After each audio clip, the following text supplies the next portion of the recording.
लक्ष द्या विद्यार्थी मित्रांनो, प्रश्न आहे 9 क्रमवार विषम संख्येची सरासरी 103 आहे, तर त्यातील सर्वात मोठ्या दोन संख्येची सरासरी काय असेल? तर बघा, कोणत्याही क्रमवार विषम संख्येची सरासरी ही मधली संख्या असते. तर आता आपल्याला मधली संख्या ही 103 आहे, म्हणजे सरासरी जी आहे 103. आता याच्या उजवीकडे 4 आणि डावीकडे 4 संख्या येतील, म्हणजे या टोटल 9 संख्या होतील. तर 105, 107, 109 आणि 111.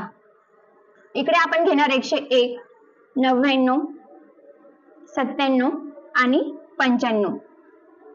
तर बघा, आता आपल्याला काय दिलेलं आहे, मोठ्या दोन संख्यांची सरासरी काय असेल? तर मोठ्या संख्या ज्या आहेत त्या आहे 109 आणि 111.